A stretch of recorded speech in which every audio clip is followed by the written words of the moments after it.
After a long day, Diane sat down to count her earnings.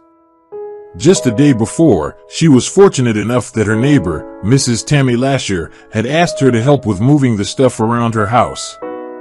Even though the work had left her feeling exhausted, Diane found solace in the fact that she had made some extra money. Ever since Diane had moved into the room in an old house, she had known Mrs. Lasher, a businesslike woman who held a welcoming demeanor. Mrs. Lasher was a prominent figure in the local community, recognized and respected by nearly everyone. As Diane got to know her better over time, she discovered that beneath Mrs. Lasher's professional exterior, she was a genuinely kind and caring individual. Her curiosity was insatiable, and she had an intrinsic interest in everyone's lives, balanced by her generous and empathetic nature. While they were working together, Tammy turned to Diane and said, "You've been my next-door neighbor for about a year now, haven't you, Diane?" "Yes, you have quite an impressive memory, Mrs. Lasher," Diane responded. Tammy's eyes sparkled with amusement as she said, "Well, as a community representative, I try to keep track of what's happening in our neighborhood." She paused, a smile playing on her lips. "Even though you've been here for quite some time, I've only seen you a few times." Diane chuckled and replied, "That's not surprising, really. My days are filled with studying, and my evenings with work. It seems like I use my place only for sleeping. Luckily, I got this place pretty cheap. Living closer to my job in the city center would be too expensive." Tammy, looking intrigued, asked, "Do your parents live in a different city?" "I'm an orphan, actually," Diane responded, taking her back. Tammy dropped the wallpaper she was holding. "Oh, I'm so sorry, Diane." "No need to apologize. I've adjusted to it," Diane replied, though a hint of sadness tinged her words. Tammy sighed sympathetically. "It must be tough to feel so alone, Diane." Responding, Diane said, "Like I said, I've grown accustomed to it. I believe my father was out there somewhere, but he abandoned me before I was even born. My mother passed away when I was very young. I don't have many memories of her, just a few old photographs." Wanting to offer some comfort, Tammy said in a sincere, caring tone, "Diane, if you ever need anything, don't hesitate to ask. It could be anything from problems with your utilities to disputes with other neighbors. I may be just a regular person, but I promise to help as best as I can. I have a few connections that could be useful." Diane offered a grateful smile and returned to her work. Once they finished moving the furniture in the living room, Mrs. Lasher commended Diane on her meticulous work. To Diane's surprise, she didn't just hand her the agreed-upon payment, but also gave her some groceries. "Take these, dear. My household can't possibly finish all of this. Despite being miles away, my son insists on ordering a lot of food for us. He's always making sure we're well fed." Feeling a wave of gratitude, Diane thanked Mrs. Lasher and got back to her own place. However, once alone, she was unable to hold back her tears. Life had been an uphill battle ever since her mother's death. The cold and personal environment of the orphanage had been her reality, a place devoid of warmth and love. Diane had to fight for everything she had, always maintaining an aura of discipline and composure. Her innate sense of justice, a trait that had often got her in trouble as a child, also fueled her ambition to study law. She had fought hard to gain admission into law school after high school and had been working tirelessly ever since to finance her education. That day, Mrs. Lasher's simple act of kindness had moved her deeply. It contradicted her belief that no one cared about others. On her day off, Diane found herself browsing baby items in the store window. She knew she couldn't afford many things, but she still had 4 months to prepare. She was determined to manage it all. Even though the cost of necessities like a crib and a stroller was daunting, she thought of seeking out used items online as a more affordable alternative. As for her studies, she decided to take an academic leave to dedicate herself entirely to caring for her upcoming baby. She stepped inside the store and made a modest purchase, some cozy blankets and baby onesies. As she returned home and was admiring her purchases, the doorbell rang. It was Mrs. Lasher. "Diane, dear, I noticed you coming home. I baked an apple pie today and thought you might enjoy a slice," she said. "Oh, Mrs. Lasher, you really shouldn't have. But why don't we enjoy some tea together?" Diane suggested. Tammy agreed, "Sure, why not? It's always more enjoyable together.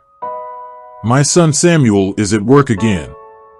While Diane prepared the tea, Mrs. Lasher walked around the room, her attention drawn to the baby items spread out on the couch. "Diane, who are these for?" she asked, pointing at the new baby clothes. Feeling a blush creep up her cheeks, Diane quietly answered, "They're for my baby. I'm expecting in about 5 months." Mrs. Lasher looked at her for a moment, then asked, "And the father, I presume he's no longer in the picture?" Diane sighed. It was the first time anyone had been so direct about her ex-boyfriend Caden. They sat down with their tea, and Mrs. Lasher said, "Listen, you don't have to discuss it if you don't want to. But if you ever need a shoulder to lean on or someone to listen, I'm here for you." Diane sighed again. She stirred her tea for a few moments, grappling with the emotions welling up inside her. Talking about it wasn't going to be easy. Diane's story began in the bustling cafe where she worked. It was a typical sunny day, with Diane flitting between tables, taking orders in her crisp uniform. The cafe, known as the Cheesecake, was a popular spot, especially on Friday evenings, brimming with lively conversations and laughter.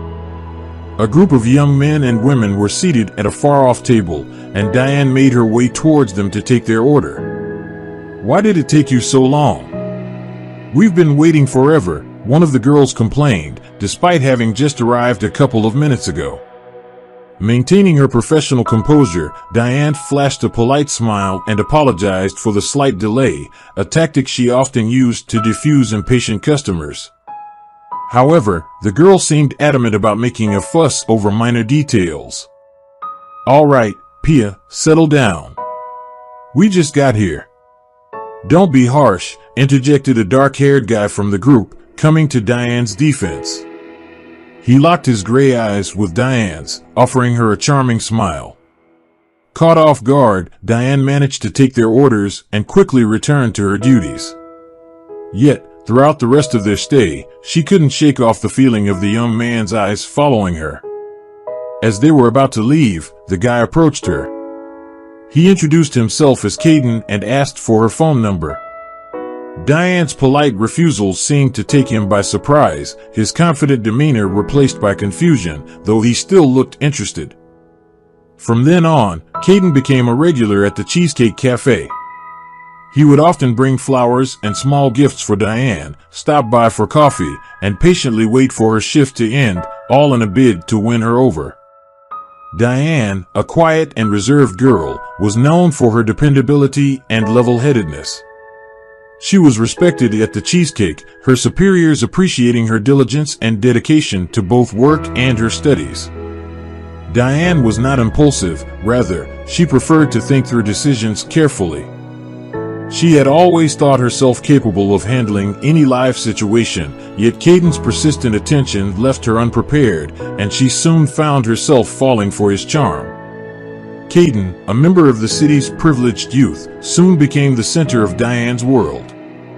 They had only known each other for 6 months, but his conversations about their shared future felt earnest and genuine.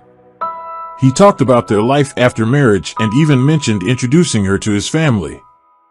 Diane found herself believing in his words wholeheartedly, considering herself the luckiest woman in the world. One day, she was particularly eager to meet Caden.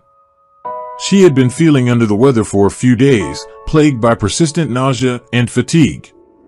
That morning, she had taken a pregnancy test, discovering that she was expecting. Initially, a wave of panic and fear washed over Diane, quickly followed by a burst of joy. The realization that she was carrying Caden's baby filled her with an undeniable euphoria. She hastily headed to see Caden at his workplace, a bright smile dancing on her face despite the turmoil of emotions within her. Excitement mixed with a tinge of worry. Was it all happening too fast? These worries, however, were overshadowed by the thought that Caden's promises were becoming a reality. They would always be together, they would raise a child, and they would be the happiest family. Recently, Caden had joined his father's business, being groomed to take over the family empire someday.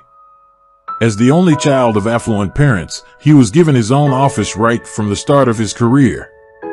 In fact, he often shared with pride. Diane walked into the office building, surprised to find his secretary missing from her desk. However, her heart sank as she found Caden with his secretary, the woman perched on his desk. Both of them were laughing and sharing an intimate moment. As she barged in, they quickly pulled away from each other, looking surprised and guilty. "Diane, what are you doing here?" Caden stammered, looking somewhat panicked. He quickly composed himself, clearing his throat, and introduced the secretary, Gina, as his childhood friend. Taken aback, Diane pushed her feelings of unease aside. She had an important news to share, and she wouldn't let anything ruin the moment. "Caden, I have something to tell you," Caden, standing awkwardly beside Gina, said. "Diane, it can wait." Trying not to feel slighted, Diane decided that this was not the time to hold grudges. She waited for Caden to dismiss Gina, and once they were alone, she prepared herself to share the news. "So what's the news?" Caden asked, leaning against his desk. Diane beamed at him. "Caden, you might want to sit down for this." Caden, standing tall and casual, responded, "Diane, just spit it out already." Diane smiled but felt a pit in her stomach. "Remember I warned you? We're going to have a baby." Surprise registered on Caden's face. He gaped at her before managing to say, "What? We? You must be mistaken. I didn't ask for this." Still smiling but feeling a pit in her stomach, Diane responded, "Caden, what are you saying?" "It's our baby, yours and mine." He retorted, "Why should I be happy? I didn't plan on becoming a father anytime soon." "But, Caden, you promised we'd be together always." Diane managed to say, "Us together. Did you think getting pregnant would force me to stay? If you thought you could trap me with a baby, you were sorely mistaken." His harsh words hit Diane like a punch, and she found herself gasping for air. Caden, she barely managed to utter his name, but he ignored her, heading towards the door. Opening it with a loud bang, before leaving, he turned to say, "Diane, go home. I'll call you later. I've got a meeting now. You know your way out." With tear-filled eyes, Diane watched as the door slammed shut, leaving her alone with the harsh reality. That very evening, Caden did get in touch. However, instead of offering reassurances or explanations, he demanded that Diane terminate the pregnancy. He bombarded her with similar messages over the next few days. Ultimately, Caden, barely recognizable from the man Diane thought she knew, met her one more time, this time handing her money. "It's for taking care of the baby issue. Don't bother me again." "Mrs. Lasher, please don't think less of me," Diane implored, her eyes pleading with the older woman. Caden's world was different from mine. It was radiant, filled with warmth and light, devoid of pain or worries, just endless celebration. He was so caring and gentle with me, promising that our life together would be nothing but joys and happiness.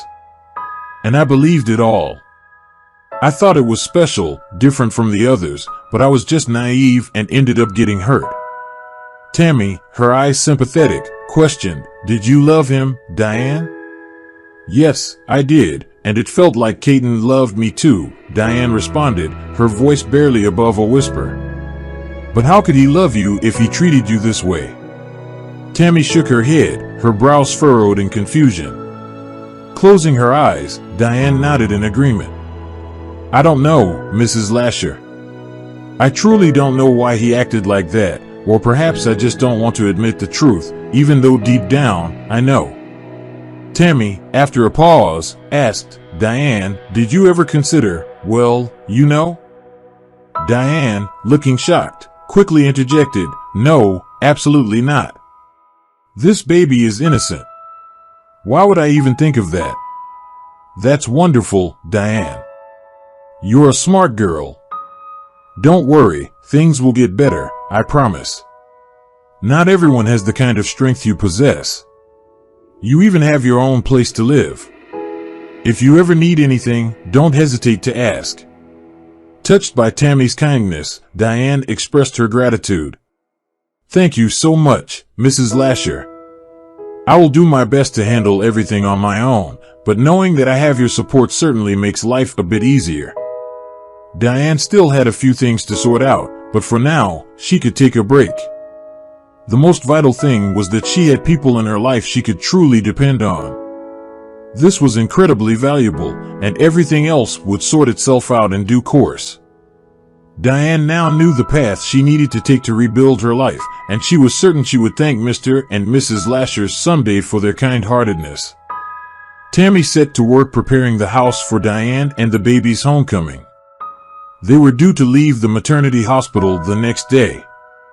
Tammy started by cleaning the kitchen and bathroom, and then she sorted the groceries in the fridge. Next, she moved to Diane's bedroom and began dusting the shelves. As she brushed against the leather-bound book, it fell to the floor. There was a notebook, and when it fell open, Tammy saw a page full of neat handwriting. Oops, Tammy said, as she bent to pick it up. She noticed her own name written in the notebook. Although she felt a twinge of guilt, curiosity got the better of her, and she read the entry. Tears filled her eyes as she read Diane's heartfelt words. The diary entry revealed Diane's deep appreciation and love for the Lashers, and she wrote about praying for their well-being.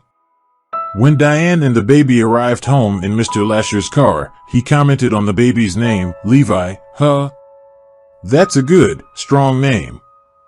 May he grow up to be healthy and bring joy to his mama, he said, helping Diane with the baby and their bags. I think so too, Mr. Lasher, Diane replied, smiling at him. As Diane stepped through the front door, she was taken aback by the sight of her home. Her neighbors had outdone themselves. The house was spotless and beautifully decorated with blue blooms and white flowers. Soft music filled the air, and a mouth-watering scent of home-cooked food wafted from the kitchen. Diane was immediately swept up in Mrs. Lasher's warm embrace. Tammy planted a loud kiss on Diane's cheek and gently took the baby from her arms. The expression on Tammy's face was a mix of excitement, happiness, and perhaps a touch of nervousness. With her voice shaking slightly with excitement, she said, "Well, hello, dear." Diane returned her smile, looking a bit perplexed, and followed the couple into the room. As they sat down to talk, Ben addressed Diane in a serious tone. "Diane, we need to discuss something important with you." "Is something wrong?" Diane asked, a worried look crossing her face. Tammy quickly dismissed her husband's grave tone. "Ben, you've scared her. Why so serious?" Then she turned to Diane, already smiling, and said, "Ben simply wanted to say that we would like to invite you to stay with us for a while. We want to be close to help you with whatever you need and offer advice when necessary." Diane stared at the couple in surprise. "Stay with you? Oh my, I don't want to be a burden, absolutely not," Tammy reassured her. "Our house is plenty big, and our son is away working overseas, so his room is free. We won't take no for an answer. When you feel ready and capable of taking care of yourself and Levi, you can find somewhere else if you wish." Caught up in the moment, Diane rushed forward and enveloped the couple in a tight hug. Mr. Lasher chuckled awkwardly and gently patted her back, while Mrs. Lasher held her close for a long moment. As time passed, life continued on its natural course. The baby, Levi, grew up strong and healthy, and Diane managed to find work. She returned to university, and after a successful final year, graduated with distinction. Although Diane had long since moved away from the Lashers, they continued to support her as they always had. Tammy helped care for Levi until Diane found a suitable nanny. In time, Diane moved to a large city where she pursued her ambitions diligently. Her journey took her from a young, lost waitress in a cafe to a resilient, determined, and successful businesswoman. Over 8 years, Diane built her own business, providing a comfortable life for herself and Levi. Complete with a lovely apartment in the city center and a car, Diane ensured Levi had a bright future and enrolled him in a highly regarded school where he soon became a top student. The Lashers stayed in the same small town, their happiness complete when their son returned from abroad to run his business locally. Although he didn't live with them, he visited them often. "Darling, come take a look at this," he called her husband one day, peering out the window at the street. Parked right in front of their house was a brand new black pickup truck. "This truck's been here since Saturday. I'm a bit nervous. Did you pick a fight with someone at the bar again?" Tammy teased. "Don't be ridiculous, of course not," her husband replied, also looking at the enormous vehicle in their driveway.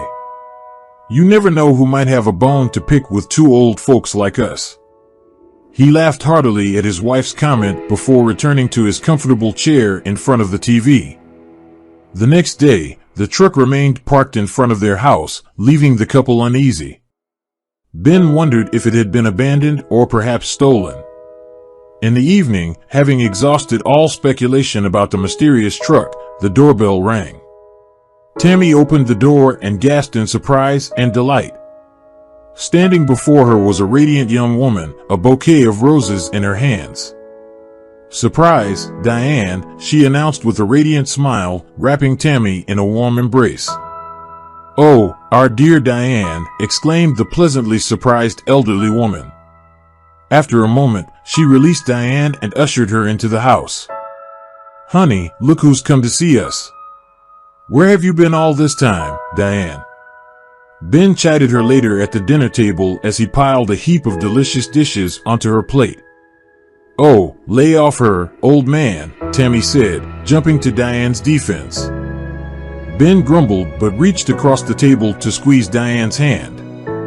"We've missed you dearly," he said, a smile softening his stern demeanor. Diane had been meaning to visit the elderly couple for some time, but her busy schedule had always seemed to get in the way. This time, she was determined to clear her calendar, postponing work and rescheduling meetings just to spend time with her cherished friends. With her son Levi on a 3-day trip with his friend's family, she had come alone. As she sat with them, catching up and watching the couple's loving banter, Diane felt a sense of immense joy. Their interaction brought back memories of the early days after Levi's birth when a usually gruff Ben Lasher would coo over the baby, refusing to let him out of his arms despite Tammy's protests that he was spoiling the baby. Then, personally selecting and purchasing all the baby necessities, driving them over in his old car. "By the way, Mr. Lasher, what do you think of the truck?" Diane asked him casually. "What truck?" Ben responded, confused. "You didn't receive my letter?" Diane asked, surprised. The elderly couple exchanged baffled glances. "I apologize. I completely forgot to ensure you received the card and letter." "That was thoughtless of me," Diane said, chastising herself. "Anyway, this is something I've been dreaming of doing for some time.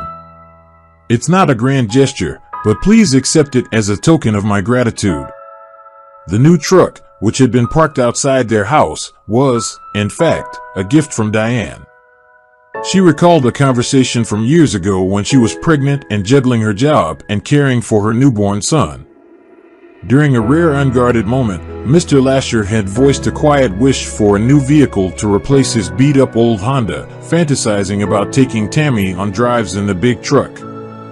Diane had never forgotten this, and now she had the means to make his dream come true. Mr. Lasher expressed his surprise while Tammy simply stared at Diane, her eyes wide. The generous gift had left them utterly dumbfounded. They protested, insisting they couldn't possibly accept it, but Diane stood her ground. Finally, Mr. Lasher relented, accepting the keys with a grateful nod. "We spent the entire day wondering who could have left the truck right in front of our house," Tammy said, her eyes filled with emotion. "Oh, Diane, you truly surprise us." "We can't thank you enough." The couple beamed at each other, acknowledging that they were overwhelmed not so much by the gift itself, but by the heartfelt sentiment behind it. Absolutely, the Lashers were financially capable of purchasing a new car by themselves. Their son, Samuel, frequently suggested that they let go of their trusty old Honda so that he could present them with a more contemporary model. Yet, the couple consistently declined his offer, favoring their old reliable vehicle. Mr. Lasher had occasionally grumbled about the car's antiquated features and shortcomings to Diane. However, this was more out of a desire to put Diane at ease than an actual need for an upgrade. He understood the importance of keeping up appearances and often played along with complaints about their old car to match Diane's social status and make her feel comfortable. With a giddy sense of excitement, Ben drove off to take a spin around the neighborhood. Meanwhile, the women made themselves comfortable on the porch, engaging in pleasant conversation. "How have you been, dear? Your son must be quite the young man by now," Tammy asked, sipping her tea. "Everything's well, Mrs. Lasher," Diane responded, her voice somewhat robotic. "Levi, yes, he has matured a lot. He's responsible, intelligent." "Why, rockin' your love life?" timing probed. Diane looked down, her cheeks reddening slightly, prompting Tammy to raise an eyebrow in anticipation. "Well, there's someone new. He's a business partner of mine. I think he's interested in me. He's invited me to dinner several times under the pretense of discussing business, but these dinners have felt more like dates," and Tammy pressed, "I don't know. I'm conflicted. He's attractive, and he's incredibly gentle, respectful, caring, and witty. Our conversations are always enjoyable, but I don't want to rush things, especially considering Levi. Since when is having a child a problem? Don't miss out on happiness because of outdated norms," Tammy said sternly. After a moment's pause, Tammy sighed, adding, "Ever since my son returned, I've imagined introducing you two. It would have made a lovely pair, but it seems life has other plans." At this, Diane chuckled, leaning her head on Tammy's shoulder, comforted by her words and the warm affection she'd always shown her. When Mr. Lasher returned from his joyride, his face was aglow with happiness. He couldn't stop raving about the feeling of the truck Diane had gifted. Diane then surprised the couple once more, kindly offering them to move to her house in the city. The Lashers warmly thanked her but declined her generous offer. "Our son wanted us to move with them too, but why would we need the hustle and bustle of that big city? We love it here in our snug home where we've lived our whole life," they explained. The following morning, they bid Diane goodbye, standing outside their cozy home. "Promise you'll visit more often and bring Levi with you next time," Tammy instructed, a certain look on her face replaced with a soft smile as Diane nodded. Getting into her car back in the city, Diane delved into her work during the day and devoted her evenings to her son. However, she couldn't help but notice the increased attention from Ryan, her business partner. He'd surprise her with theater and opera tickets or send her favorite flowers. His knowledge of their interests impressed her, but she still hadn't revealed the most significant part of her life to him, causing her some worry. One day she decided to address it head-on. She invited Ryan over for a coffee. "Ryan, there's something important I need to tell you," she said, looking at the smiling man sitting across from her. Ryan's smile vanished as he responded, "Yes, Diane, I'm listening." Gathering her courage, Diane began to speak. "Ryan, before things get any deeper, I want to let you know that I—" Ryan interrupted her, "You don't really like me, Diane?" Diane felt a rush of warmth spread across her cheeks, and she quickly set things straight. No, that's not it at all. I actually like you a lot." The words tumbled out before she could stop them, leaving her surprised at her own boldness. A moment of silence ensued as they processed what she had just confessed. She felt an uncomfortable pang of anxiety, unsure of how he would react. Trying to break the tension, she nervously laughed and tried to lighten the mood. "Well, that came out faster than I thought it would." Ryan exhaled, visibly relieved. "So, what's the matter, then?" "I have a son. He's 8 years old. You're a successful, handsome young man with a bright future ahead. You could be with anyone you choose, someone perhaps more suitable. Why would you choose a single mother when you could find someone younger, someone without baggage? Is that all you want me to be aware of before we proceed?" Ryan asked, his gaze fixed on Diane. "I just want to make sure my son isn't seen as a burden," Diane replied, her voice laden with concern. "He means the world to me." Ryan considered her for a moment before exhaling deeply. "Do you remember the first time we met at the business center? I was so taken by you, so captivated by your presence that I barely heard a word you were saying about our potential partnership. My team had to fill me in later that night. I wanted to learn everything about you, and it was the same night I discovered about Levi." Diane stared at him, her expression a blend of astonishment and disbelief. "But what I couldn't have imagined back then was how much I'd grow to love your son," Ryan continued. "At first, I was just curious about the two of you, so I arranged to meet Levi. Then I found myself eagerly attending his sports games and hanging out with him and his friends. Eventually, I confessed to him that I had feelings for his mother and asked if I could court you. He gave me his blessing." Diane's mouth fell open in shock. "What?" "I apologize," Ryan hurriedly added. "I should have discussed it with you first. I hope you're not angry." Diane was stunned. In retrospect, she realized there have been signs: the sudden appearance of toys she wouldn't normally buy, Levi's unexplained outings to play with the local boys even when they hardly knew any kids in the neighborhood. But she never suspected that Ryan was behind it all.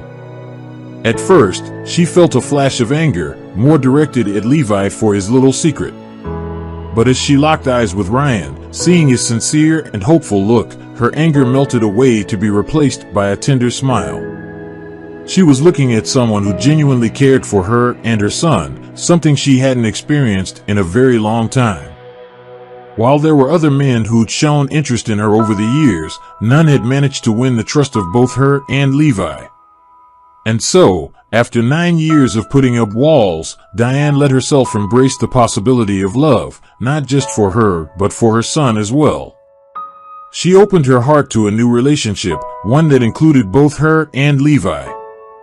Diane's life began to burst with vibrant hues. Ryan's care and affection filled each day with newfound joy, and it wasn't just Diane who loved him, her son Levi adored him too, seeing in Ryan the best friend and a role model. One day, Ryan suggested introducing Diane to his parents. He planned a dinner at an upscale restaurant to make the occasion extra special. The evening arrived, and Diane, along with Ryan and Levi, awaited his parents who were running a bit late. The anticipation made Diane jittery. This was a significant milestone in their relationship. An elderly couple walked into the restaurant, and Ryan greeted them with a warm smile, guiding them toward their table. Diane's eyes widened in disbelief.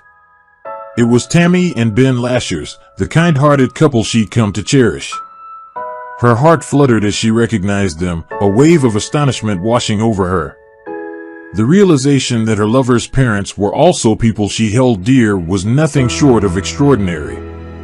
The elderly couple, equally surprised, barely had time to react before Diane, Levi, and the Lashers enveloped each other in a round of joyous hugs, laughter, and happy tears. The surprise reunion left Ryan utterly perplexed until it dawned on him.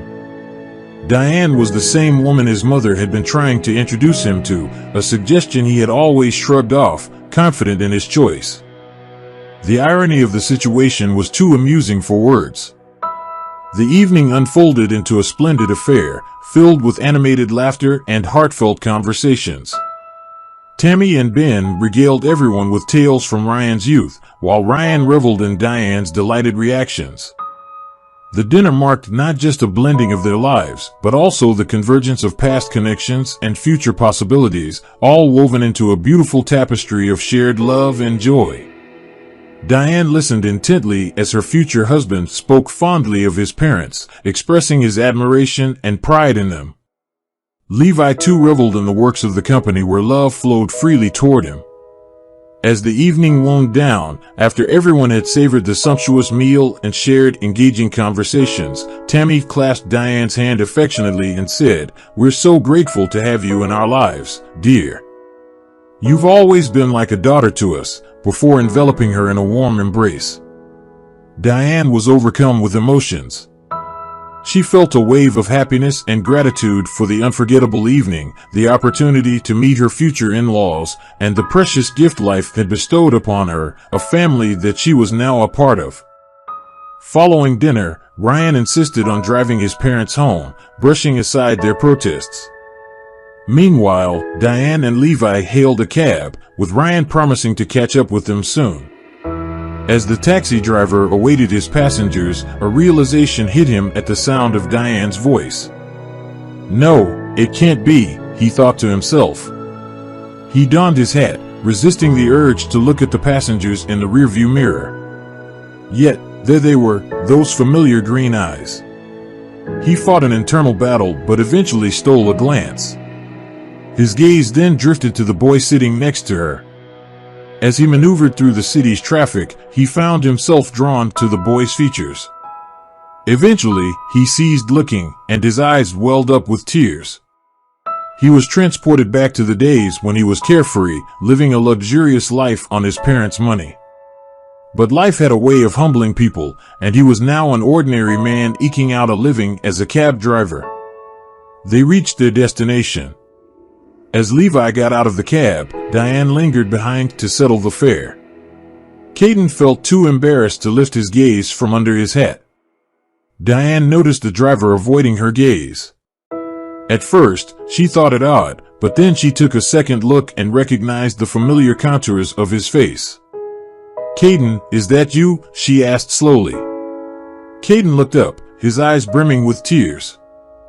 For a moment, they locked eyes, and Diane's heart stuttered as she remembered how a decade ago, she had pleaded with those same eyes.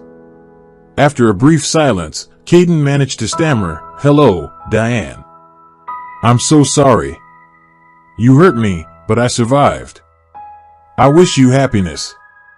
I've forgiven you." With those words, Diane handed Caden all the cash she had in her wallet and stepped out of the cab. She took Levi's hand, and they made their way toward their home. "Mom, was that someone you know?" Levi asked, noticing that his mother had lingered more than the cab. "No, sweetheart. Just someone who could use a generous tip." Thank you for joining us today on Deep Stories. Be sure to like and subscribe and hit that notification bell so you don't miss out on our next video.